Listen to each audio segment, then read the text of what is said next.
என்று பெயர். கிரேக்க மொழிக்கு தத்துவ மொழி என்று பெயர். உருது மொழிக்கு கவிதை மொழி என்று பெயர். சமஸ்கிருதத்திற்கு தெய்வ மொழி என்று பெயர். தமிழ் மொழிக்கு மட்டும்தான் தாய் மொழி என்று.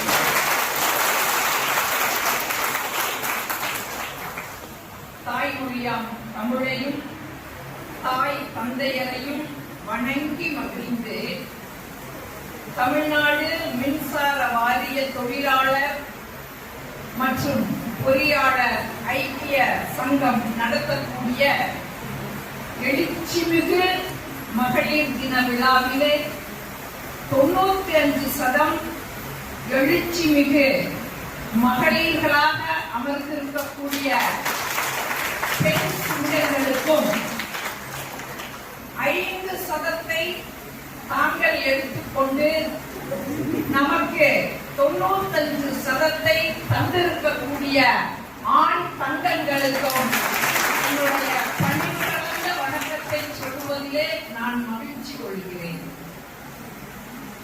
நான் என்ன ஒரு சிக்கல்ல உங்க முன்னாடி நின்று தெரியுமா?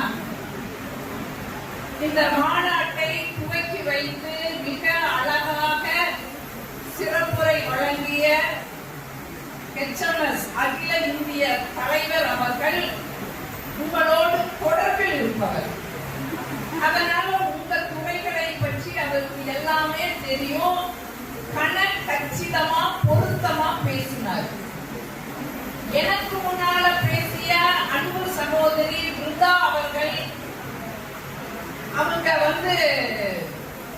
பயிற்றுனர். அவர்களும் சொன்னாங்க, 10 ஆண்டுகளாக உங்களோடு நான் பயணப்பட்டுக் கொண்டிருப்பவள் அப்படின்னு சொன்னாங்க. என்னைய கூப்பிட்டீங்க?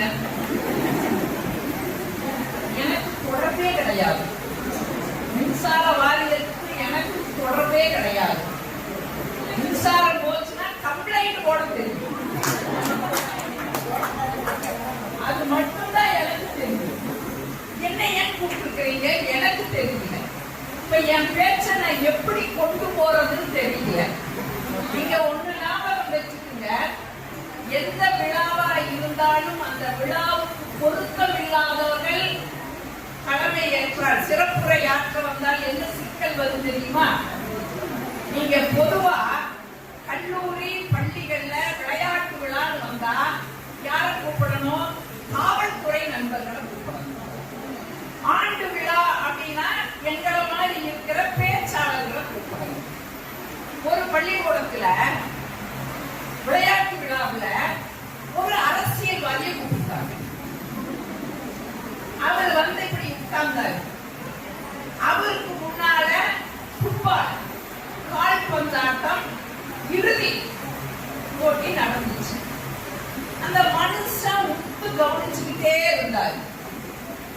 அவர் சிறப்புரையாற்ற வரும் பொழுது என்ன மாதிரி இப்படி நின்னாரு. நான் இங்கு வந்ததிலிருந்து பார்த்து கொண்டே இருக்கிறேன். என் கண் முன்னால் கால்பந்தாட்டம் நிறைவு போட்டி ஃபைனல் நடந்தது. ஒரு பந்தை 11 பேர் துரத்துகிறார்கள். ஒரு பந்தை அடிக்கிறதுக்கு 11 பேர் துரத்துகிறார்கள். இதை பார்த்து நான் மிகவும் வேதனை அடைகிறேன். நான் சட்டமன்றத்திற்கு சென்றவுடன் கலைக்கு ஒரு பந்து கொடுப்பதற்கு ஏற்பாடு செய்கிறேன். அப்ப பொருத்தம் இல்லாதவர்கள் அந்த விழாவுக்கு வந்தா இப்படித்தான் இருக்கு. இப்ப நான் இதுக்கு பொருத்தம் இல்லாதவர். ஆனாலும் உங்களுடைய வரவேற்புல நீங்க தர்ற ஆதரவுல இந்த மகளிர் தின உரை இருக்கும் அப்படின்னு நான் நம்புறேன். உண்மையிலேயே மகளிர் தின விழா என்பது எது தெரியுங்களா? நீங்க இப்ப கொண்டாடிட்டு இருக்கிறீங்கல்ல, இதுதான் உண்மையான மகளிர் தின விழா.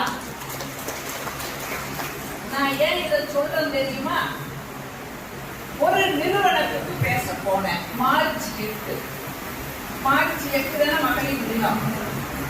நீங்க இன்னைக்கு நீங்க அதை கொண்டாடுறீங்க. அழகா சகோதரி சொன்ன மாதிரி இன்னைக்கும் பெண்மையை உயர்த்திய அன்னையர் தினத்துல இந்த மகளிர் தினத்தை 2-in-1 நீங்க கொண்டாடிட்டு இருக்கீங்க.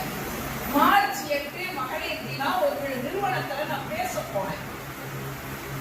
ஒருத்தர் கூட ஆண்கள் ஒன்று இல்லை. போட்டோ எடுக்கிறவங்க இருந்து மைக் செட் வைக்கிறவங்க வரைக்கும் எல்லாம் பெண்கள். நான் கேட்டேன், எங்கீங்க ஆண்கள் எல்லாம்? மேடம், இது மகளிர் தினம், ஒரு பையன் உள்ள இருக்கக்கூடாது, வெளியூர் தர சாத்திட்டோம். எனக்கு தூக்கி வாரி போடுது. மேடம், உண்மையான மகளிர் தினம் என்ன தெரியுங்களா? பெண்களே கொண்டாடுவது மகளிர் தினம் இல்லைங்க மேடம். அந்த தினாவில் நம்முடைய அகில இந்திய தலைவர் நம்முடைய ராஜா ஸ்ரீதர் சார் சொன்ன மாதிரி அந்த விழாவில் ஆண்களும் இருக்கணுங்க. அதுதான் உண்மையான மகளிர் தினம் சொன்னேன். ஆக இங்க ஆண்களும் சேர்ந்து இந்த விழாவை கொண்டாடி கொண்டிருக்கிறீர்கள். அதனாலதான் நான் சொன்னேன், உண்மையான மகளிர் தினம் என்பது ஆண்களும் பெண்களும் சேர்ந்து கொண்டாடுவது. ஏன்னா பெண்களை பற்றி நாமே பேசிக்கலாமா? அவர் சொன்ன மாதிரி தலைவர் தான் எனக்கு எடுத்து கொடுத்துருக்கிறாரு. அவர் சொன்ன மாதிரி ஆண்களுக்கு நம்ம உணர்த்தணுமா இல்லையா? ஆண்கள் எல்லாம் அவரவர்களுக்குரிய இடத்தை எப்பொழுதோ அடைந்து விட்டார்கள். நாம இன்னைக்கு இந்த இடத்தை அடைஞ்சிருக்கிறோம்னா இது எப்பவோ 1-2 ஆண்டுகள்ல கிடைத்ததல்ல. ஆயிரக்கணக்கான ஆண்டுகள் நாம் போராடித்தான் இந்த இடத்தை நாம் பிடித்திருக்கிறோம் என்று சொன்னால் நம்முடைய அருமைகளை அவர்களும் உணர்ந்து. ஒன்னில்ல, நான் கல்லூரி பேராசிரியர். இந்த மார்ச் 8 அப்படின்னா நான் கல்லூரியில் இருக்க மாட்டேன். என் மாணவனுக்கு தெளிவா தெரியும். அவன் சொல்லுவான், நாளைக்கு அம்மா வராது, நாளைக்கு இதெல்லாம் படிச்சுக்குவாங்கடா, டெஸ்ட் வைப்பேன் அப்படின்னு எல்லாம் சொல்லும் போது அவன் பேசிக்குவாடே, அது நாளைக்கு வராதுடா, நாளைக்கு மகளிர் தினம் 2 நிகழ்ச்சி 3 நிகழ்ச்சி வாங்கிட்டு அது பாட்டுக்கு போயிருந்தா அது வராதடான்னு பேசிக்குவான். அது கூடவே பேசுவான், கேட்க முடியாது. நம்முடைய பிருந்தா மேடம் சொன்ன மாதிரி இன்னைக்கு மரியாதை அப்படிங்கிறதே இன்னைக்கு இளைய சமூகத்துல கிடையாது. நான் ரொம்ப வியந்து பார்க்கிறேன். எதுவா இருந்தாலும் பெரியவர்களுடைய ஆசீர்வாதத்தோடு பெற்றோர்களுக்கு பணிந்து நடந்த கடைசி தலைமுறையும் என்னுடைய தலைமுறை தான். இன்னைக்கு பிள்ளைகளுக்கு பயந்து வாழ்கிற முதல் தலைமுறையும் என்னுடைய தலைமுறை தான். ஒன்றில் எங்க அப்பா வந்திருக்காரு. தம்பி, தாத்தா கால விழடா, நாயா விழணும் பெற்றிருக்கிறாருடா, அந்த நீங்க நாயர் குலம் காசு தருவாருடா, முதல் சொல்லுமா ஓடி போய் கொடுத்தான். அது வயசான கட்டையா நீட்டி நிரண்டி ஒரு 10 ரூபாய் எடுத்து அதை வாங்கி இப்படி அப்படின்னு பார்த்து என் மூஞ்சியில வீசிட்டு இதுக்கு போய் அந்த ஆளுக்கான கவர்ச்சியான்னு கேட்பாங்க. அவங்க சொன்ன மாதிரி இன்னைக்கு இளைய தலைமுறைகளிடம் அந்த மரியாதை கிடையாது. மாணவர் பேசிட்டான். ஒருத்தன் சொன்னா, மேடம் நாட்டுல அநியாயம் நடக்குது மேடம். என்னடா அநியாயம் நடக்குதுன்னு? மகளிருக்கு தினம் கொண்டாடுறீங்க, இந்த ஆண்களுக்கு, இந்த பாவப்பட்ட ஆண்களுக்கு ஒரு தினம் கொண்டாடக்கூடாதான்னா நான் சொன்ன ஒண்ணு இல்லடா, அது பெண்களுக்கு தினம் கொண்டாடினாலே ஆண்களுக்கு கொண்டாடியதற்கு சமம்னு. அது எப்படின்னா வகுப்பு நடத்தினவங்க ஆங்கிலத்துல சில வார்த்தைகள் இருக்கு. ஃபீமேல், உமன், ஷீ, இப்படி வார்த்தைகள் இருக்கு.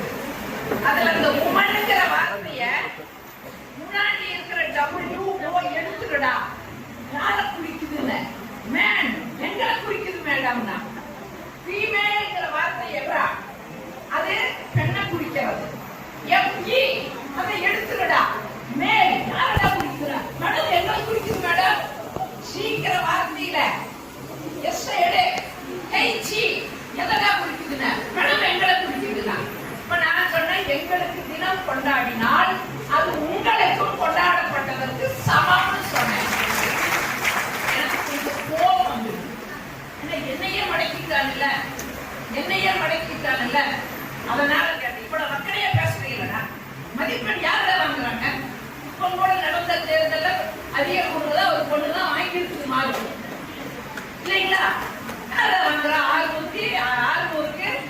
99 மார்க் பொண்ணுதான் வாங்கியிருக்கு. நான் கேட்டேன், இவ்வளவு மக்களையே பேசுறீங்களா? மதிப்பெண் யாருடா வாங்குறாங்க? பெண்கள் தாண்டா வாங்குறாங்கன்னு குற்றம் சொல்றா. அதுலயும் அநியாயம் நடக்குது. இதுல என்னடா அநியாயம் நடக்குதுன்னு மதிப்பெண்கள்லாம் வச்சிருக்கீங்க, ஆண்கள் வைங்க. மார்க் வாங்காததுக்கு அதுல ஒருத்தன் சொல்றாங்க, மேடம் காலகாலமா அடிமைப்பட்டு கிடந்த ஜென்மம் மேடம், வாங்கிக்கிட்டு விட்டுக் கொண்டோம் மேடம். இந்த பெருமை ஆண்களுக்கு தெரியுமா இல்லையா? இன்னும் அழக தலைவர் தான் சொன்னார், இன்னைக்கும் பெண்கள் நாம உயரத்தை அடைஞ்சிட்டோம் நினைச்சிட்டு இருக்கிறோம். இன்னும் இல்ல, அங்கங்க பெண்கள் இன்னும் அடிமைப்படுத்தப்பட்டிருக்கிறார்கள் அழக சொன்னார். நீங்க இன்னைக்கும் இந்த சமூகம் பெண்களை எப்படி பார்க்கிறது? சினிமாக்காரனுக்கு பெண் ஒரு மோக பொருள், டிவி காரனுடைய பார்வையிலே அவள் ஒரு விளம்பர பொருள், கவிஞனுடைய பார்வையிலே அவள் ஒரு கவிதை, பத்திரிகைக்காரனுக்கு அவள் ஒரு செய்தி, பக்கத்தூட்டுக்காரருக்கு அவள் ஒரு வதந்தி, ஜவுளிக்கடைக்காரனுக்கு அவள் ஆடி தள்ளுபடி, நகைக்கடைக்காரனுக்கு அவள் ஒரு அச்சய திருப்தியை. பிறந்த வீட்டிலே சுமை, புகுந்த வீட்டிலே சுமை தாங்கி, பிள்ளைகளுக்கு காமெடி பீசு, புருஷனுக்கு அவரடக்கா லூசு, காதலனுக்கு பிடிச்சிருந்தா ஆசையா பார்க்கிறான், பிடிக்கலனா ஆசிட் ஊத்தி பார்க்கிற கலாச்சாரம் இன்னைக்கும் இந்த சமூகத்திலே பெண்களுக்கு இணைக்கப்படுகிறதே. எப்படி அந்த பெண்ணை உயர்வு அடைஞ்சிருக்கணும்? அப்ப இதை எல்லாமே ஆண்களும் உணர்ந்து கொள்ள வேண்டும் அப்படிங்கறதான் தலைவர் அவர்கள் அழகா சொன்னாங்க. இந்த விழாவினுடைய நோக்கமே பெண் தன்னம்பிக்கை உடையவர்களாக இருக்கணும், கல்வி கற்கணும், எது நடந்தாலும் மனிதர்களை எதிர்த்து கேட்கிற அந்த ஆற்றல் வேணும், போராட்ட குணம் வேண்டும் அப்படிங்கறத இன்னைக்கு இந்த மாநாட்டினுடைய நோக்கமே. ஏன் நீங்க கொண்டாடி இருக்கிற இந்த உலக மகளிர் தினமே போராட்டத்துலதான் கிடைச்சது, போராட்டத்துலதான் கிடைச்சது. அமெரிக்காவுல நியூயார்க் நகர்ல பஞ்சாலை தொழிற்சாலையில ஆண்களும் பெண்களும் வேலை செஞ்சாங்க. இதுல என்ன கொடுமைன்னா 16 மணி நேரம் வேலை, 16 மணி நேரம் வேலையை முடிச்சுட்டு பெண் வீட்டுக்கு வந்து திரும்ப வீட்டு வேலை செய்யணும். ஆண்களுக்கு அப்படி கிடையாது. 16 மணி நேரம் வேலை முடிச்சுட்டு வந்து பெண் வீட்டையும் பார்க்கணும், சமைக்கணும், பிள்ளைகளையும் பார்க்கணும். எங்க ஊர்ல அழகேசன் ஒரு கவிதை எழுதினா, அலுவலகத்தில் பணி முடித்து வீட்டுக்கு நுழையும் போது ஆணுக்கு காத்திருக்கிறது ஒரு இருக்கை. அது சேரா இருக்கலாம், சோபாவா இருக்கலாம். அதே மாதிரி பணி முடித்து பெண் வீட்டுக்கு வருகிற அந்த பெண்ணுக்கு காத்திருக்கிறது அடுத்தடுத்த வேலைகளின் பட்டியல். வெளியே ஓடிய ஆணின் நிழல் வீட்டுக்குள் வந்து ஓய்வெடுக்கிறது. ஆனால் வீட்டுக்குள் நுழையும் பெண்ணின் நிழலோ அடுப்படியில் எரிந்து சாம்பலாகிறது அப்படின்னு சொல்லி எங்க ஊர்ல அவருக்கு நல்லாவே கைதட்டுங்க. நம்மள உழைச்சி இருக்காங்க. இது மாதிரி அன்னைக்கு பெண் வீட்டுக்கு வந்த உடனே எல்லா வேலையும் செய்யணும். பெண்கள் எல்லாம் யோசிச்சாங்க, இதைய மாத்தணும், என்ன பண்ணலாம். எல்லாரும் ஒண்ணு சேர்ந்தாங்க, போராட்டம் நடத்துறது முடிவு பண்ணாங்க. நீங்க ஒண்ணு ஞாபகம் வச்சுக்கோங்க, பெண்ணுக்குள் வழி வந்தால் அவளுக்கு மிகப்பெரிய வலிமை வரும். பெண்ணுக்குள் ஒரு வழி வந்துச்சுன்னா மிகப்பெரிய வலிமை வரும். ஒரு உதாரணம் சொல்லிட்டா, இந்த அறிவியல்ல இந்த மின்சாரத்தை எல்லாம் அளக்கிறதுக்கு ஒரு பெயர் வச்சிருப்போம், வாட்ஸ் அப்படின்னு ஒரு பெயர் வச்சிருப்போம். இந்த பூகம்பம் இதெல்லாம் வந்துச்சுன்னா அதை அளக்கிறதுக்கு ரிக்டர் அப்படின்னு ஒரு பெயர் வச்சிருப்போம். சவுண்ட், இந்த அந்த சத்தம், இதுக்கு டெசிபல் அப்படின்னு பேர் வச்சிருக்கோம். மனிதனுடைய உடம்புக்கு வர்ற வலிக்கு டெல் அப்படின்னு பேர் வச்சிருக்கோம். பொதுவா மனிதனுடைய உடம்பு 47 டெல் வலியத்தான் தாங்கும். அதுக்கு மேல பெயின் வந்தா நம்ம செத்துருவோம். இயற்கையினுடைய படைப்பு இப்படித்தான். ஆனா ஒரு பெண்ணுக்கு பிரசவத்தின் போது 57 டெல் வழியை தாண்டித்தான் ஒரு பெண் குழந்தையை பிரசவிக்கிறாள். கிட்டத்தட்ட சவமாகி அவள் பிறக்கிறாள். அதனாலதான் பிரசவம் அப்படின்னு பேரே அதுக்குதான் வந்துச்சு. அந்த பெண் செத்து மறுபடியும் பிறக்கிறாள். அப்போ ஒரு பெண்ணுக்குள்ள ஒரு வழி வந்துச்சுன்னா அவளுக்குள்ள ஒரு வலிமை வரும். இப்ப பெண்கள் எல்லாம் ஒண்ணு சேர்ந்துட்டாங்க, தெருவுல இறங்கி போராடினாங்க. 3 கோரிக்கையை வச்சாங்க. ஒண்ணு, வேலை நேரத்தை 8 மணி நேரம் ஆக்கு, சம ஊதியம் கொடு, ஓட்டுரிமை கொடு அப்படின்னு 3 கோரிக்கையை வச்சு பெண்கள் அன்னைக்கு போராடினாங்க. அந்த நீண்ட போராட்டத்திற்கு அப்புறம் மார்ச் 8 அவர்களுடைய கோரிக்கை நிறைவேற்றப்பட்டது. அதனால்தான் பெண்ணே, நீ எட்டாத உயரத்தையும் எட்டு, அதற்குத்தான் உனக்கு மார்ச் 8 சொல்லி உலக மகளிர் தினத்தை நம்ம கொண்டாடி இருக்கிறோம்னு சொன்னா அது அந்த பெண்ணினுடைய போராட்டத்துல தான் கிடைச்சது. நீங்க யோசிச்சு பாருங்க, போராடி 8 மணி நேரம் வாங்கி கொடுத்துட்டோம். அந்த 8 மணி நேரத்துல நம்ம வேலை செய்யணுமா? அந்த 8 மணி நேரத்தை யார் அனுபவிச்சுட்டு இருக்காங்க? ஆண்கள் எல்லாம் கோச்சுவாங்க. நான் கூப்பிட்டு வந்து இங்க பேசுன்னு சொன்னா நீ கடவரத்து வைக்க போறியா? பொதுவா கேட்கிறேன். நம்ம போராடி 8 மணி நேரம் வாங்கி கொடுத்தோம். அந்த 8 மணி நேரத்தை இன்னைக்கு ஆண்கள் அனுபவிச்சுட்டு இருக்கிறாங்க. அந்த 8 மணி நேரம் தான் நம்ம வேலைக்கு வர்றோமா, வேலை செய்யறோமா? வீடுன்னு ஒண்ணு இருக்கு இல்லையா? வீடுன்னு ஒண்ணு இருக்கு இல்லையா? அது 2 பேர் வேலைக்கு போற வீடு வீடா நான் கேட்கிறேன். இந்த 2 பேர் வேலைக்கு போற வீட்டுக்குள்ள போய் நீங்க பாருங்க. தாமரைன்னு ஒரு பெண் கவிஞர் எழுதிச்சு, நிற்க நேரம் இல்லை. பெண்ணுக்கு நிற்க நேரம் இல்லை, நினைத்து பார்க்க தெம்பில்லை, ஓட்டமே கால்களுக்கு செருப்பு, மறதியே நினைவுகளுக்கு மருந்து, காப்பிக்கு கத்தும் கணவன், சீருடை காணவில்லை என்று சீரும் வாரிசுகள், இடையிடையே மருந்து மாத்திரை கொடுக்க வேண்டிய மாமன் மாமிகள், அடுப்பில் கொதிக்கும் பருப்பு, அசந்தால் பொங்கும் பால். என்ன பொறுத்த வரைக்கும் பாலும் புருஷனும் ஒண்ணுதான். பொங்கும் பொங்கும் பார்த்துக்கிட்டே இருப்போம். பொங்கவே பொங்காது, சாணிய பொங்காது திரும்புவோம்.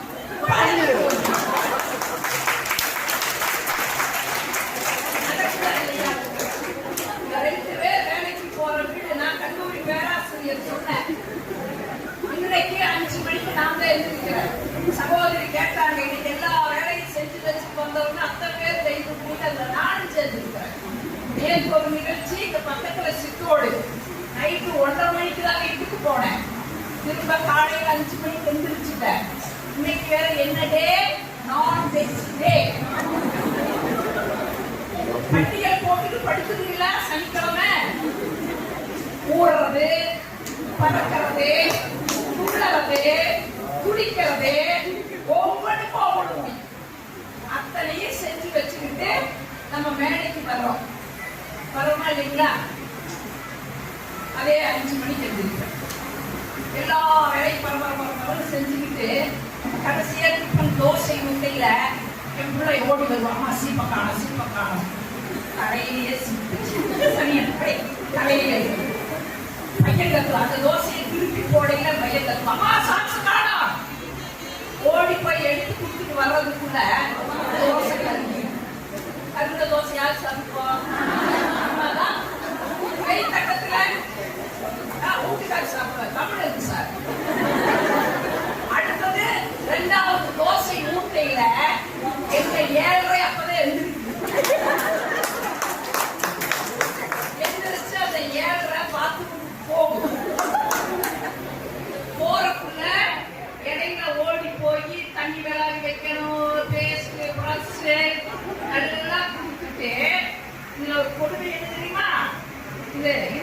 21ஆம் நூற்றாண்டு விஞ்ஞான கண்டுபிடிப்புகளுடைய நூற்றாண்டு, கம்ப்யூட்டர் நூற்றாண்டு.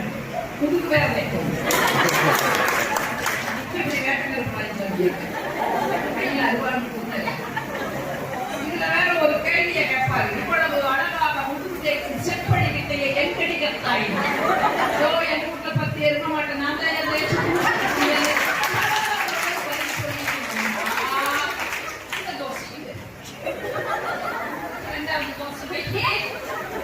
மூணாவது ஊட்டும் போது அப்பாவிய மாமியா அது கொண்டு போய் ஒரு காப்பியை குடிச்சுட்டு வந்துட்டு தோசைய திரும்ப சட்டுவத்துல இப்படிங்கும் போது பாத்ரூம்ல இருந்து சத்தம் வரும், அம்மா டவல். 33 வருஷம் டவல் எடுத்துட்டு போனதான வரலாறே கிடையாது. கொண்டு போய் கொடுத்துட்டு வர்றதுக்குள்ள ரெண்டு தோசை இதையும் நம்ம தான் சாப்பிடணும். அதனால இருக்கிற இடத்துல இருந்து அப்படியே டவலை தூக்கி பாத்ரூம் பார்த்து வீசுவேன். அவர் சச்சி டெண்டுல்கர் கேட்ச் குடிக்கிற மாதிரி கேட்ச் குடிப்பாரு.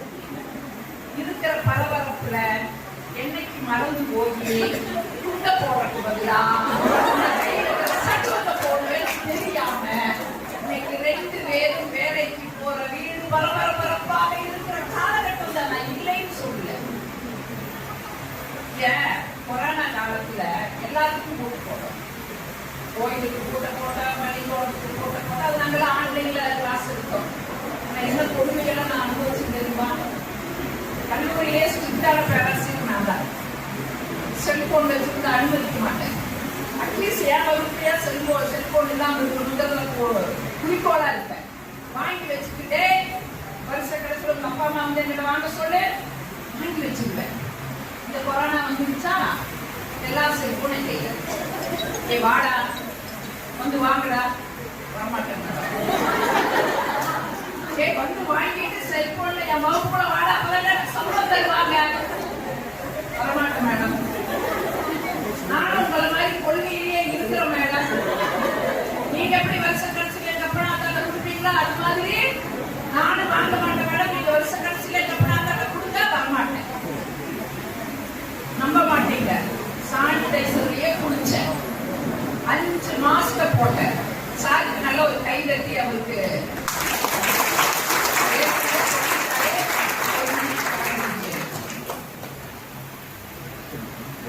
மாடலிக்கு கார் எடுத்து வீடு வீடா போய் செல்போனை கொடுத்து, வாடா என் வகுப்புல வாடா, வந்துட்டான். வந்துட்டு உட்கார்ந்து ஒரு அடிக்கிற மெசேஜ், எந்த செல்போனை வைத்திருந்தால் வகுப்புக்குள் விடமாட்டாய் என்று சொன்னாயோ, அந்த செல்போன் மூலம் தான் உங்களுடைய வகுப்பை நான் அட்டன் செய்து கொண்டிருக்கிறேன். சாந்தாமணி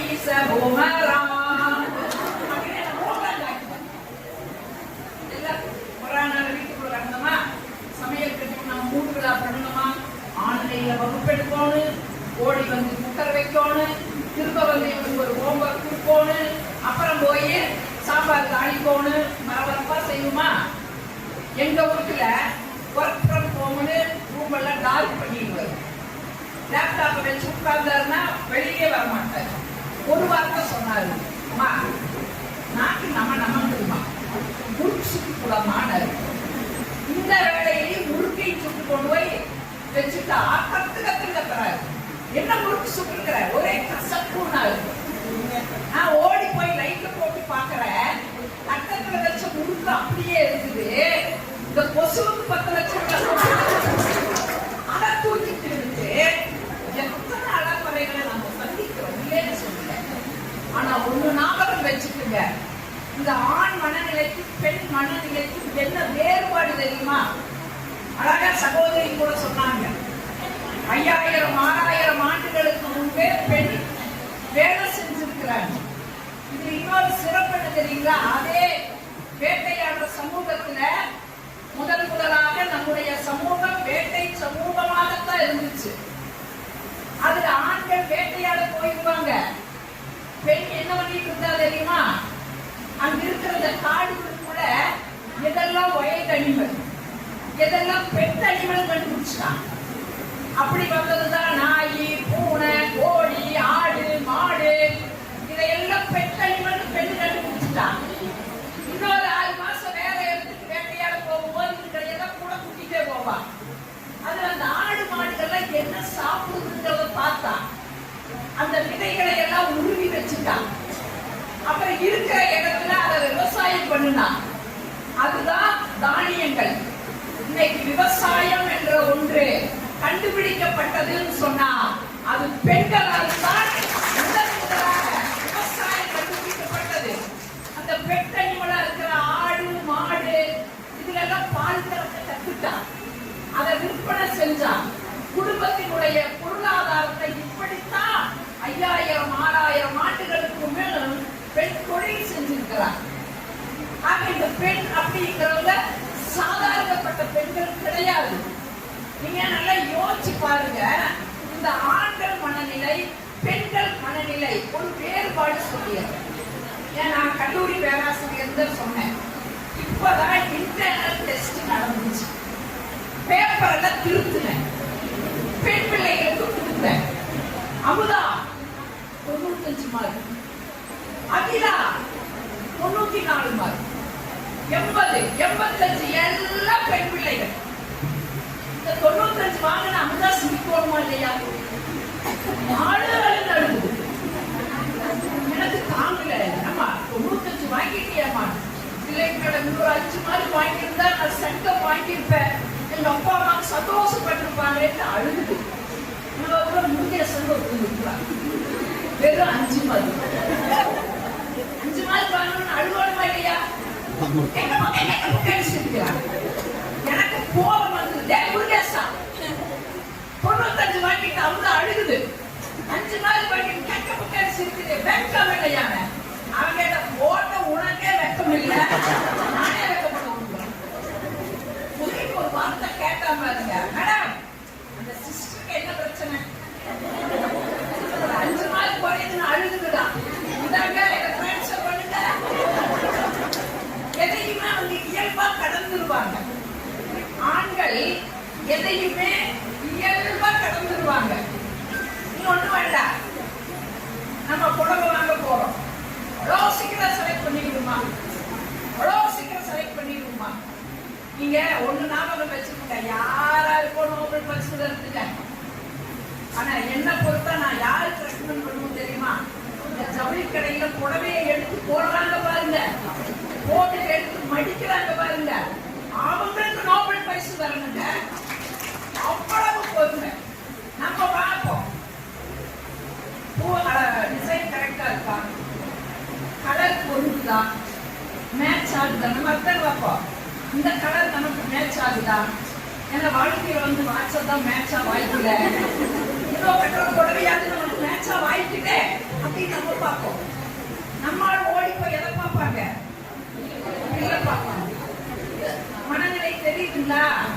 நம்மளோட மனநிலையும் அவர்களுடைய மனநிலையும் வேறுபடுதா? இங்க ஒண்ணும் வேண்டாம். ஒரு பொம்மைய கொண்டு வந்து நம்ம கையில கொடுத்தா அந்த பொம்மைய நம்ம என்ன பண்ணுவோம்? பார்ப்போம், ஒரு ஜடை போடுவோம், ஒரு பொட்டு வைப்போம், ஒரு மாறாப்பு போடுவோம், முடிச்சு அந்த பொம்மையை வச்சு தாளாட்டுவோம். இதை அப்படியே அவங்க கையில கொடுப்பாங்க. அப்படியே பார்த்துக்கிற நம்மள மாதிரி செய்வாங்க. முதல் கையை ஒரு திரும்பி திரும்புவாங்க, நாள் ஒரு திரும்பி திரும்புவாங்க, தலையை ஒரு திரும்பி திரும்புவாங்க, உள்ள இருக்கிற பேட்டரி எடுத்து போயிட்டே இருப்பாங்க. ஏன்னா பெண்ணினுடைய மனநிலை ஆராதிக்கின்ற அறிவு, ஆணினுடைய மனநிலை ஆராய்ச்சி அறிவு. இதுதான் வித்தியாசம். ஆணின் அறிவு ஆராய்ச்சி அறிவு, பெண்ணினுடைய அறிவு ஆராதிக்கிற அறிவு. இதே மனநிலையில நம்மளோட கேட்கிறேன். அவங்க இயல்பா எதையுமே கடந்து போயிருப்பாங்க. ஏதாச்சும் ஒண்ணுனா மனசுக்குள்ள போட்டு அழுத்திட்டு இருப்பாங்களா? ரிலாக்ஸ் பண்ணிடுவாங்க. உங்களுக்கு வேற எத்தனையோ வகையில ரிலாக்ஸ் கிடைக்கும். அவங்களுக்கு அதே நமக்கு. ஆனா நாம அப்படியா? வீடா இருந்தாலும் சரி, வேலை செய்யற இடமா இருந்தாலும் சரி, ஏதாவது ஒண்ணுன்னா அதை உள்ள போட்டு அழுத்தி அழுத்தி அழுத்தி ஒருத்த பூங்கை போது ஒரு கனவு, பூனைய கொடுங்கிற மாதிரி ஒரு கனவு. படக்குன்னு கண்டுபிடிச்சுட்டான். பூனைய முழுங்கிற மாதிரியே அவனுக்கு சிந்தனை. ஏன்னா வயிற்றுக்குள்ள கடவுடா பண்ணுது. ஐயோ பூனை வயிற்றுக்குள்ள போயிடுச்சா, பதறிட்டு ஓடுனா டாக்டர் வருது, ஸ்கேன் பண்ணுங்க டாக்டர். அவர் ஸ்கேன் பண்ணாரு, எல்லாம் ஒண்ணு இல்லப்பா.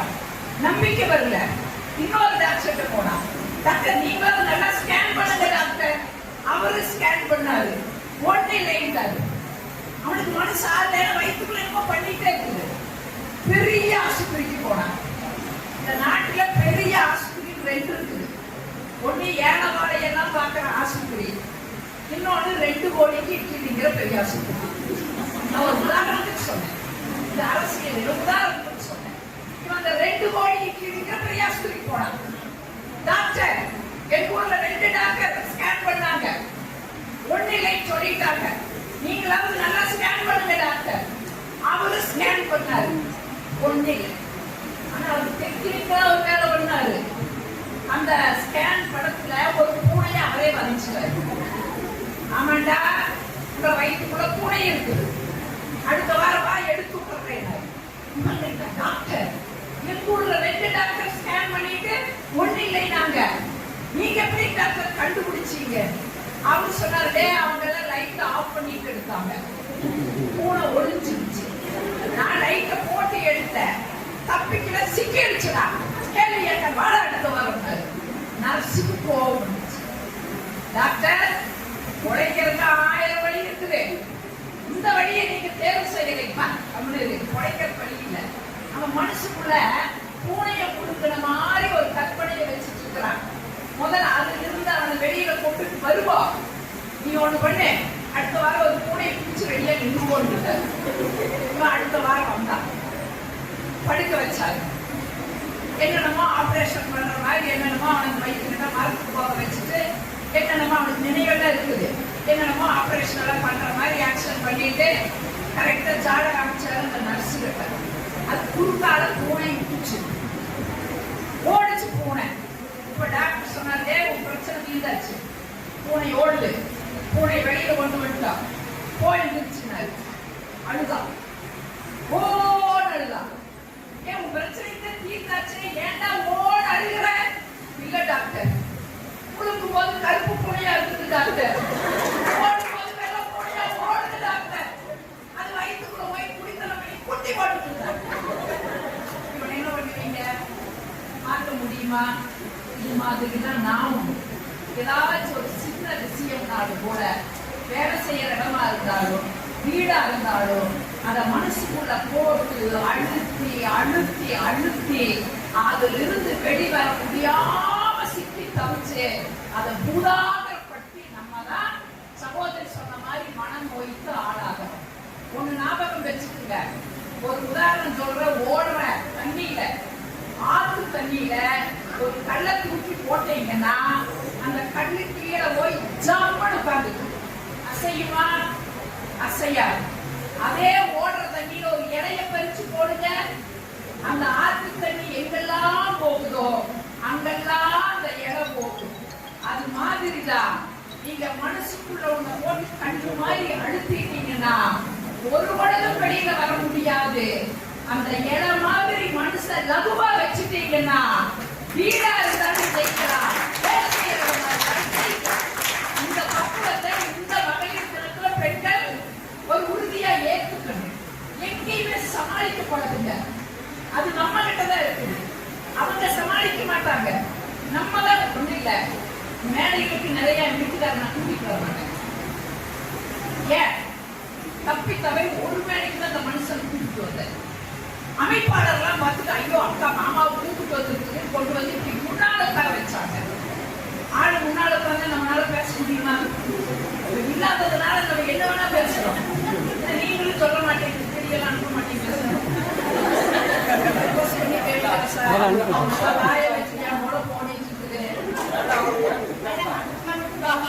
சார் நம்மளும் ஒண்ணுக்கு ஒண்ணு சார், இல்லாத தைரியத்துல பேசிக்கிட்டு இருக்கிறோம். ஆளு முன்னாடி வந்த பேச்சு வருமா? சரி வந்திருக்கிறாரு, இன்னைக்கு நம்ம நல்ல செய்திகளை தான் பேசணும் அப்படின்ட்டு வள்ளுவரெல்லாம் பேசுற, பெண்ணின் பெருந்தக்கையாவல கருவனும் திண்மை உண்டாக பெரிய வள்ளுவரை எல்லாம் கூப்பிட்டு பேசுறேன். சொல்லிட்டு கம்மன் நிறுத்த வேண்டியதானே? எனக்கு 7 நாட்கள் வந்து நிற்கும். அதுக்கு பெரிய விளக்கம் தர்றேன். வந்தாலே தெரியுமா? வள்ளுவன் வாசுகி போல வாழ வேண்டும். எப்படி வாழ்ந்தார்கள் தெரியுமா? ஒரு நாள் வாசுகி கிணத்துல தண்ணி அரைச்சிட்டு இருந்தாங்க. வெளியில போய் வள்ளுவர் வந்தாரு. வாசுகி அப்படின்னு குரல் கொடுத்தாரு. நம்ம சேர்ந்தல பானையையும் கைத்தையும் அப்படியே முன்னுக்கு வந்து என்னங்கன்னு கேட்டுச்சு. தண்ணி வேணும்னு சொன்னாரு. மோது முடிச்சுட்டு திரும்பி போய் பார்த்தால் எந்த இடத்தில் பானையையும் கைத்தையும் அந்த அம்மா விட்டுட்டு போச்சோ அந்த இடத்தில் அப்படியே நின்று பேசிட்டேன். வாழ்ந்தால் இப்படி கற்புடையவர்களாக வாழ கொஞ்சம் உணர்ச்சி வசப்பட்டு பேசுகிறேன். எங்கால் ஆர்டிஸ்ட்ல பதிவு எந்த வகை கிணறு, எந்த வகை கயிறு, எந்த வகை குடல் இருக்கு. ஒரு நாள் காலேஜ் வேலை செய்யல மெயின் சுவிட்ச் ஆஃப் பண்ணிக்கிறாரு. அப்படியே கரண்ட் போச்சுல. அது மாதிரி நான் என்ன நினைச்சேன், ஐயோ கரண்ட் போயிட்டு மோட்டர் போடாம இருக்குமே, வயசான மாமியா இருக்குது, என்ன பண்றது, கூட நடிய சேர்ந்துவோமே போய் சேர்ந்துற சாந்தினாரு. அந்த சாந்தினாரு விலங்கம் வரும்னு அர்த்தம். எதுக்கு பம்பு அப்படியே குழந்தையும் கைட்டு விட்டேன். ஓடி விட்டு என்னங்கன்னு கேட்டேன். என்ன செய்யறேன்னு தண்ணி சேர்ந்துட்டு இருக்கிற கரண்ட் போயிடுச்சுங்க. அம்மா வேற வயசானவங்க கூட சேர்ந்து நான் சேர்ந்துறேன். கைய பிடிச்சாரு. வா ஊட்டிட்டு வந்தாரு. எங்க கேட்டுக்கிட்ட என் துரதிஷ்டம் குடவும் கையில் போய் தண்ணி கொடுத்து கேட்கிறாரு. நிக்கல என்ன மாமா நிக்கல, குடவும் கையில் நிக்கல. எனக்கு அப்புறம் தான் தோணுச்சு, அன்னைக்கு உணர்ச்சி வசப்பட்டு பேசணும் இல்ல, உணர்ச்சி வசப்பட்டு பேசணும் இல்ல, அதை சோதிக்கிறாங்களா நம்ம கற்புடையவர்கள் வாழ்றோமான்னு சோதிக்கிறாங்களா. நான் சுதாரிச்சுக்கிட்டு சமாளிச்சுட்டு ஒரு வார்த்தை சொன்னேன். மாமா தண்ணி சேர்ந்தவங்க மட்டும் வாசியா இருந்தா போதாது மாமா,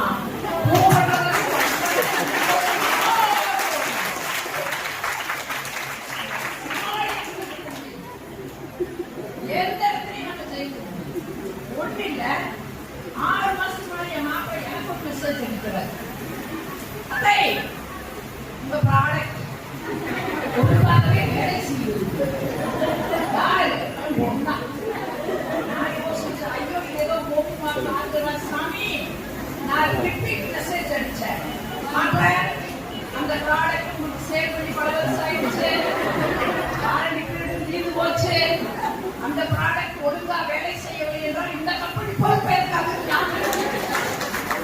சின்ன சின்ன விஷயங்கள், சின்ன சின்ன விஷயங்கள் ஒரு பாராட்டு வைங்க. பாராட்டு இருக்குதுன்னா எவ்வளவு ஒரு பகிர்ச்சி தெரியுமா? பெரும்பாலும் நம்ம பாராட்டுறோம், நம்ம சமையலுக்கு ஒரு அங்கீகாரம் கிடைக்குதா, ஒரு பாராட்டு இருந்தா ஒண்ணு வேண்டாம், இனிமேல் பாராட்டி பாருங்க. ஏன் ஒரு உதாரணத்துக்கே சொல்றேன். பொதுவா எங்க வீட்டுல சாப்பிடும் போது சாப்பாட்டுல முடியும் தான் போகும். என்ன அளவு முடியெல்லாம் கத்துவாரு, அதுக்கு ஏதோ சொல்லி சமாளிக்க வேண்டும். அதனால நான் சொல்றேன், அந்த மாதிரி ஒரு சூழல் வந்தா நான் எல்லாருக்கும் சொல்றேன், கோவிக்காதீங்க. ஆட்கள் அந்த அம்மாவை பக்கத்துல கூப்பிடுங்க, அந்த முடிய கையில் எடுங்க, அந்த அம்மாவை பார்த்து ஒரு வார்த்தை சொல்லுங்க. அந்த முடி இலையில் இருந்தாலும் அழகு, தலையில் இருந்தாலும் அழகு அப்படின்னு சொல்லி பாருங்க. அடுத்த நாள் இலக்கண சுத்தமா சமைப்பாங்க. நேற்று அந்த மனுஷன் கவிஞர் வைரமுத்து மாதிரி கவிதை எல்லாம் பாடினாரு. எத்தனை ஒரு வம்புன்னு இலக்கண சுத்தமா சமைப்பாங்க. அதை விட்டு என்ன அளவு முடியெல்லாம் வந்து சமைச்சிருக்கிற அப்படின்னு கேட்டா நம்மளை வந்து பதில் எப்படி வருது? நீங்களே சமையல் ஒரு சேஞ்ச் வேணும், சேஞ்ச் வேணுங்க, சேஞ்ச் ஆகுதுதான். நம்ம எப்படி கேட்கிறோமோ அதுதான் நமக்கு ரிப்பீட் ஆகும் இல்லைங்களா? நம்ம எதை தருகிறோமோ அதுதாங்க நமக்கு திரும்ப கிடைக்கும். இந்த ஒண்ணு இல்ல, அக்பர் பீர்பால் கதை கேட்டுக்கிட்டீங்க. ஒரு நாள் அக்பர் பீர்பாலை பார்த்து கேட்கிறாரு, பீர்பால் உங்களுடைய இந்து மதத்துல ஒண்ணு சொல்றாங்க, எதை தருகிறோமோ அது திரும்ப கிடைக்கும் சொல்றாங்க, உண்மையான கேட்டாரு. பீர்பால் சொன்னாரு, ஆமா அரசே, எங்க இந்து மதத்துல நாங்கள் எதை கொடுத்தாலும் அது எங்களுக்கு திரும்ப கிடைக்கும். சொல்லி போது அக்பர் என்ன பண்ணாரு, பீர்பால் கட்டத்துல பலார் ஒரு அறை விட்டாரு. இப்ப சொல்லுங்க, பீர்பால் திரும்ப கிடைக்குமானாரு. இவர் திருப்பி அல்ல அடிக்க முடியுமா? அவர் பேரரசர் இல்லையா? அப்பர் ஒன்றும் பேச சிறுத்தை அப்படியே வெளியில வந்துட்டாரு. எப்படி ஒரு வீரன் அவர் கட்டத்துல வீரன் அறையுட்டாரு. சொன்னாரு, இன்னைக்கு அரசர் தொடங்கி வச்ச விளையாட்டு யார் முதல்ல பாக்குறீங்களோ அவங்க கண்ணத்துல எல்லாம் ஒரு அறை விடுவான்ட்டாரு. இது அப்படியே நாடு முழுவதும் பரவி பரவி பரவி இப்ப அரசாங்க வேலையெல்லாம் முடிச்சுட்டு அப்பர் அந்த புறத்துக்கு போனார். மகாராணி ஓடி வந்தாங்க. அப்பர் கிடக்கு படார்பு அறைஞ்சுட்டாங்க. அப்படியே கதிகலங்கி நின்னார் அப்பர். நான் ஒரு பேரரசர், என்னைய நீ அடிச்சுட்டியான். அப்ப அந்த மகாராணி சொன்னாங்க, இன்னைக்கு யாரோ ஒருத்தர் இந்த விளையாட்டு தொடங்கி வச்சிருக்கிறாங்களாமா. இப்பதான் என்னுடைய தலைமை வேலைக்காரி வந்து என் கண்ணத்துல ஒரு அறை விட்டுட்டு யார பாக்குறீங்களோ அவங்கள அடிங்கன்னு சொல்லிட்டு போனா. அவன் அரைஞ்சிட்டு அப்படி போனா நீங்க வந்தீங்க உங்க கண்ணத்துல அரைஞ்சிட்டு. அப்பதான் அப்பர் யோசிச்சாரா, தீர்ப்பால் சொன்னது உண்மைதானே. அடுத்த நாள் அரசவையில வந்து தீர்ப்பால பாராட்டினாரா, நீ சொன்னதே உண்மைதான். அப்ப நாம் எதை தருகிறோமோ அதுதான் நமக்கு திரும்ப கிடைக்கும். ரெண்டு விஷயத்தோட நம்ம முடிச்சிடுறேன். ஏன்னா எல்லாருக்கும் பசிதானே, பசிதானே, சரி சேர்ந்தாப்படி சாப்பிட போலாம். அதனால ஒரு ரெண்டு விஷயத்த நான் சொல்லிடுறேன். இந்த உலகத்துக்கு தத்துவத்தை எத்தனையோ மேலாவிகள் சொல்லலாம். கன்ஃபூசியஸ் சொல்லியிருக்கிறா, சாக்ரட்டிஸ் சொல்லியிருக்கிறா. ஆனா பெண் தத்துவம் ஒண்ணு இருக்குங்க. ஏன் ஒண்ணு இல்ல, ரவிவர்மா அப்படின்னு ஓவியர், இந்தியாவிலே மிக சிறந்த ஓவியர், அவர்கிட்ட வந்து கேட்டாங்க, நாங்க வந்து லட்சுமிய கும்பிடணும், சரஸ்வதிய கும்பிடணும், நீங்க அதை ஓவியமா வரைஞ்சு கொடுங்கன்னு கேட்டாங்க. அவர் ஒரு 3 மாசம் எடுத்துட்டாரு டைம். 3 மாசம் கழிச்சு லட்சுமி படத்தையும் சரஸ்வதி படத்தையும் கொடுத்தாங்க. அதுல நீங்க பார்த்திருப்பீங்க, நீங்க பார்ப்பீங்கன்னா இனிமேல் போய் பாருங்க. அந்த லட்சுமி படம் செந்தாமரையில லட்சுமி கால்களை மடக்கி உட்கார்ந்து பார்த்துட்டீங்களா? இனிமேல் போய் பாருங்க. லட்சுமி படம் செந்தாமரையில கால்களை மறைச்ச மாதிரி உட்கார்ந்து இருக்கிற மாதிரி வரைஞ்சாரு. சரஸ்வதி படம் பார்த்துக்கிறீங்களா? வெள்ளை சீலை கட்டிட்டு கையில வீணைய வச்சுட்டு வெள்ளை தாமரையில கால் மேல கால் போட்டு அந்த அம்மா உட்கார்ந்து. எல்லாரும் கேட்டாங்க, ஏங்க நாங்க வழிபடுறதுக்கு படுத்த வரைன்னு சொன்னா நீங்க இப்படி வரைஞ்சிருக்கிறீங்க. அதுக்கு ரவிவர்மா சொன்னாரு, பாருங்க, நான் ஏன் லட்சுமி படத்தை செந்தாமரையில காலை மறைச்சு இருக்கிற மாதிரி வரைஞ்சு தெரியுமா? இந்த உலகத்திலே செல்வம் படைத்தவர்கள் அடக்க ஒடுக்கமாக இருக்க வேண்டும் என்ற தத்துவத்தை தான் அந்த படத்துல நான் வச்சிருக்கிறேன். அதே சமயம் கல்வி கற்றவர்கள் கால் மேல கால் போட்டுட்டு கம்பீரமாக இருக்க வேண்டும் என்பதற்காகத்தான் சரஸ்வதி படத்தை நான் வரைஞ்சிருக்கேன். நான் வியந்து பார்க்கிறேன். இந்த அரங்கம் முழுவதும் பெண்கள் இருக்கிறீங்க. நம்முடைய தலைவர் சொன்ன மாதிரி 90-100 ஆண்டுகளுக்கு முன்பு இதே அரங்கத்துல ஒரு கூட்டம் நடந்தால் முழுவதும் ஆண்கள் தான் இருப்பாங்க. மருந்துக்கு கூட ஒரு பெண் இருக்க மாட்டான். இன்னைக்கு நான் வியந்து பார்க்கிற அந்த கல்வியை பெண்கள் கற்றிருக்கிறார்கள். போராட்டம் பண்ணி தான் கற்றாங்க. 3 பேர் சொல்லி நிறைவு செய்யறேன். முதலாக தமிழ்நாட்டிலே பெண் பட்டதாரியாக வந்த பெண் யார் அப்படின்னு யாராச்சும் தெரியுமா? யோசிக்கிறீங்களா? வந்தையா, பேசுனியா, போயிட்டு இந்த வாக்கப்பட கேள்வி கேட்கிற மாதிரி வேலையில வச்சுக்காதே. யோசிக்கிறீங்களா? முதல் பெண் பட்டதாரி சுப்புலட்சுமி. அந்த பெண் ஒரு விதவை. அன்னைக்கு விதவை எல்லாம் கல்லூரிக்கு போக முடியாது. எப்படியோ அந்த பொண்ணு சீட்டு வாங்கிடுது. இந்த கொடுமை என்ன தெரியுமா? எந்த ஆசிரியரும் அந்த அம்மா முகம் பார்த்து பாடம் நடத்த மாட்டாங்க. 3 வருஷ போராட்டத்திலே தமிழ்நாட்டிலேயே முதல் பெண் பட்டதாரியாக வந்தவர் சுப்புலட்சுமி. அதே மாதிரி மருத்துவ கல்லூரியில் அன்னைக்கு பெண்களுக்கு இடம் கிடையாது. புதுக்கோட்டையில் இருந்து ஒரு புயல் புறப்பட்டது சென்னைக்கு. மருத்துவ கல்லூரியில் போய் நான் மருத்துவம் படிக்கணும்னு அன்னைக்கு ஐரோப்பியர் தான் டீனா இருந்தாரு. சீட் கொடுத்துட்டாரு. பையன் எதிர்க்கல, பையனுக்கு அந்த அம்மா அப்பா எல்லாம் இருந்தாங்க. ஏன்னா 100 பசங்க படிச்சாங்க. ஐயோ ஒரு பிள்ளைக்கு சீட்டு கொடுக்காதீங்க, ஒரு பிள்ளைக்கு சீட்டு கொடுக்காதீங்க. நாங்க ஏன்னு கேட்டாங்க. ஒரு பிள்ளைக்கு சீட்டு கிடைச்சுன்னா என் பையன் மனசுல கெட்டு போயிரு, தராதீங்க. நாங்க அப்ப நைரோபிய டீம் சொன்னாரு, ஒரு பெண் பிள்ளைக்கு சீட்டு கொடுக்கறதுனால 100 ஆம்பளை பசங்களுடைய மனசு கெடும்னா எனக்கு அந்த 100 ஆம்பளை பசங்க வேண்டாம், இந்த ஒரு பெண் பிள்ளை போதும்னு சொல்லி மருத்துவ சீட்டு கொடுத்தாங்க. அவங்கதான் முத்துலட்சுமி ரெட்டியார். அதே மாதிரி இந்தியாவிலேயே முதல் பெண் ஆசிரியர் சாவித்ரிபாய் பூலே. அந்த அம்மா பெண்களுக்குன்னே ஒரு பள்ளிக்கூடத்தை நடத்துச்சு. அந்த அம்மா பள்ளிக்கூடம் நடத்துற இடம், அந்த அம்மா இருக்கிற வீடு 4 தெரு தள்ளி போகும். நம்ம பள்ளிக்கூடத்துக்கு போகும்போதுல பையில மாட்டு சீலை வச்சுட்டு போகும், இன்னொரு சீலை எடுத்துட்டு போகும். ஏன் தெரியுமா? நம்ம 4 தெரு கடக்கிறக்குள்ள அங்க இருக்கிற பெண்கள் எல்லாம் பெரிய படிச்சுட்டாலாமா, பிள்ளைகளுக்கு படிப்பறி கொடுக்கறாலாம், சாணியை கரைச்சு விட்டுவாங்க. இந்த அம்மா மேல சாணியை கரைச்சு விட்டுவாங்க. அந்த அம்மா பள்ளிக்கூடத்துக்கு கொண்டுட்டு வந்த மாற்றுடையை மாத்திட்டு பெண் பிள்ளைகளுக்கு கல்வியை கற்றுக் கொடுத்தார்கள் என்று சொன்னால், அப்படியெல்லாம் நம்முடைய முன்னோர்கள் போராடியதால் தான் உங்கள் தலைவர் சொன்ன மாதிரி இன்னைக்கு இந்த துறையில இத்தனை பெண் பிள்ளைகள் வந்திருக்கிறாங்க. ஒரு நாடே இந்த பெண் பிள்ளைகளால் தான் உயர்ந்து கொண்டு இருக்குதுன்னு என்கிட்ட சொன்னாரு. ஆக இப்படிப்பட்ட போராட்டத்துக்கு அப்புறம் தான் நாம இந்த இடத்தை நாம அடைஞ்சிருக்கிறோம். இதுல நாம மேலும் மேலும் உயர்வடையணும்னு சொல்லி நம்முடைய வாழ்க்கை ஒன்னே ஒண்ணுதான், கூர்ந்து கவனியுங்க. இத புரிஞ்சுக்கிட்டோம்னா நமக்குள்ள எந்த ஏற்றத்தாழ்வும் வராது. அப்படியே ஒரு நிகழ்வு, ஒரு நாள் மண்ணை கீறிட்டு ஒரு புழு வெளியில வருது. அந்த புழுவை நினைக்குது நான் ரொம்ப நாள் இங்க வாழ்வேன்னு. ஒரு நாள் அந்த புழு ஒரு பூச்சி சாப்பிட்டுடுது, புழு செத்துடுது. பூச்சி நினைச்சது நான் ரொம்ப நாள் வாழ்வேன்னு. ஒரு நாள் அந்த பூச்சிய வண்டு சாப்பிட்டுடுது, பூச்சி செத்துது. வண்டு நினைச்சது நான் ரொம்ப நாள் வாழ்வேன்னு. ஒரு நாள் வண்டை தவளை முடிச்சு சாப்பிட்டுடுது, வண்டு செத்துது. தவளை நினைச்சது நான் ரொம்ப நாள் வாழ்வேன்னு. ஒரு நாள் பாம்பு, ஏன்னா தவளைக்கு உணவு தன் வாயால எடுத்து இருக்கிற இடத்த அதே காட்டி கொடுக்குது, கொறனுச்சு. பாம்பு தனக்குரிய இறைவு சாப்பிட்டுடுது. பாம்பு நினைச்சது நான் ரொம்ப நாள் வாழ போறேன்னு.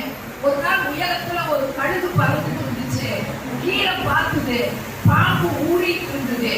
அந்த கழுகுக்கு அந்த பாம்பு ஒரு நூடுல்ஸ் மாதிரி தெரிஞ்சது, வந்துச்சு, கொத்துச்சு, சாப்பிட்டுது.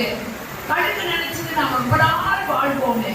ஒரு நாள் வேடன் வேட்டைக்கு வந்தா, அந்த கழுக வேட்டையாடுனா, வீட்டுக்கு கொண்டு வந்தா, மனைவி கிட்ட கொடுத்தா, எனக்கு கழுகு 65 செஞ்சு கொடுனா.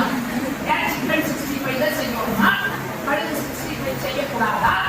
செஞ்சு கொடுனா. செஞ்சு கொடுக்குது, சாப்பிட்டா. கொஞ்ச நாள் உயிர் வாழ்ந்தா. ஒரு நாள் அவன் செத்துட்டா. அவனை கொண்டு போய் மண்ணுக்குள்ள புதைச்சாங்க. கொஞ்ச நாளுக்கு அப்புறம் அந்த மண்ணை கீறிட்டு ஒரு புழு வந்தது. நம்முடைய வாழ்க்கையும் இப்படித்தான், புழுவிலேயே தொடங்கி புழுவிலேயே நம்முடைய வாழ்க்கை முடியுது. இத நினைச்சிட்டோம்னா நமக்குள்ள இந்த ஏற்ற தாழ்வு, போட்டி, பொறாமை, உங்களுக்கு சம்பளம் அதிகம் வந்தது, எனக்கு சம்பளம் குறைவா இருக்குது, அவங்க அப்படியே எனக்கு அப்புறம் தான் வந்தாங்க, ப்ரமோஷன் போயிட்டாங்க, காக்கா பிடிச்சிட்டாங்க, குருவிய பிடிச்சிட்டாங்க, மயில பிடிச்சாங்க. இந்த ஏற்றத்தாழ்வே வராது. ஒண்ணு ஞாபகம் வச்சுக்கோங்க, மனிதனுடைய வாழ்க்கை இதுதான். இருக்கிற வரைக்கும் வாழ்க்கையை கொண்டாடுங்கள், இருக்கிற வரைக்கும் உறவுகளை கொண்டாடுங்கள், பாசத்தை இதுவரைக்கும் பேசாம இருந்தா இன்னொரு பிறகு நமக்கு அவங்க கிடைக்க போறதில்லை. இனிமேலாவது பேசுங்க. அதே மாதிரி வேலை செய்யற இடமா இருந்தாலும் சரி, அவர்கள் உயர்கிறார்கள் என்றால் அவர்களுடைய திறமையில் அவர்கள் வந்திருக்கலாம். அதற்கு நாம என்ன முயற்சி செய்யணும்? இந்த மாதிரி சிந்தனைகளை நமக்குள்ள வச்சுக்கிட்டு வாழ்க்கை நிலையில்லானது, மனிதத்துவம் மட்டும்தான் நிலையானது என்பதை நாம் கொண்டாடுவோம். அதை இந்த நல்ல நாளிலே நம்முடைய உறுதிமொழியாக ஏற்றுக்கொண்டு வாழ்க உலகிய மகளிர் தினம் அதை கொண்டாடிய தமிழ்நாடு சங்கம் வாழ்க வாழ்க என்று வாழ்க்கை விடைபெறுகிறேன். நன்றி.